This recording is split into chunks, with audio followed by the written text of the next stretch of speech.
In this segment, we'll discuss ineligible downfield players. The rule is pretty simple.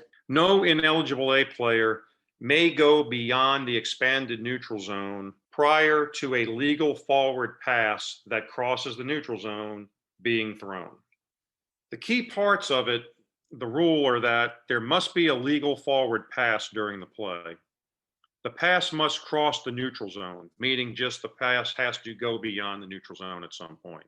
Now, if B touches the pass in or behind the neutral zone before it crosses, then there can be no foul for an ineligible downfield player. That absolves any player that has been downfield too far. The key thing here is the timing, and it's ineligibles can't go beyond the expanded neutral zone before the pass is released.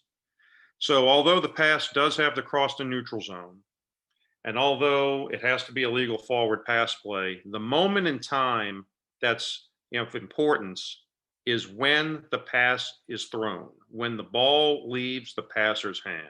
If an ineligible has been beyond the expanded neutral zone before that point, before the ball leaves the passer's hand, he has been downfield illegally, and it could be a foul.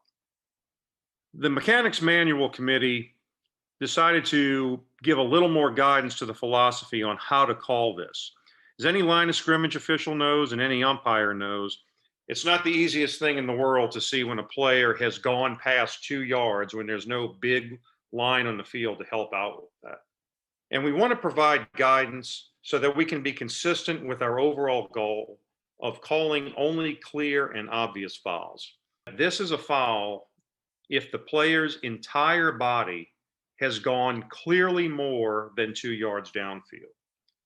So it's not a plane where a finger breaks, and it's not a question of when it's close. We want the officials to see this and be very certain and very clear of what's happening before they throw a flag. The player's entire body must be clearly more than 2 yards downfield before it's a foul. When you're looking for this, make sure you see the player downfield first. If you see a player whose entire body is clearly more than 2 yards downfield, look back and see where the ball is. If the ball is still in the quarterback's hand, you have a foul in waiting if the pass is thrown. If, when you look back, the ball is already in flight, don't call a foul. No guessing in this. Be very certain. In this play, the offense is presenting in its formation. Although the ball is being pulled back a little by the snapper, you can see by the head linesman that the line of scrimmage is actually about the 39-yard line. So we'll go with that. That would make the 37-yard line the edge of the expanded neutral zone. And so if a player's entire body is beyond the 37, beyond the expanded neutral zone, before the forward pass is thrown, there could be a foul in waiting. So what we'll do is we'll take a look at the interior players. And this is basically the left guard and the right guard as they move. They're going to continue to come off their blocks. And as you see, they are almost about 4 yards downfield. This is a situation where those two players, their entire bodies are clearly beyond the expanded neutral zone.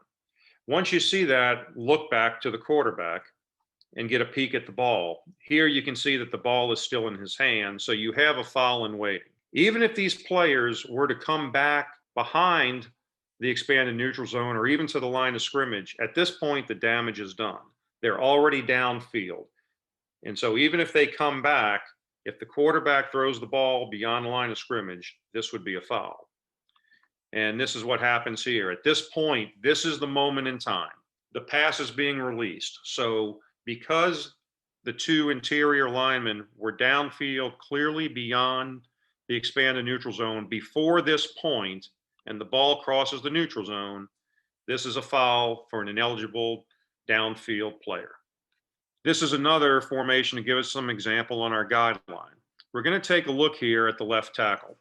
And what we'll see as he goes out, he is going to get to a spot where he is more than 2 yards downfield, and the ball is still in the passer's hands.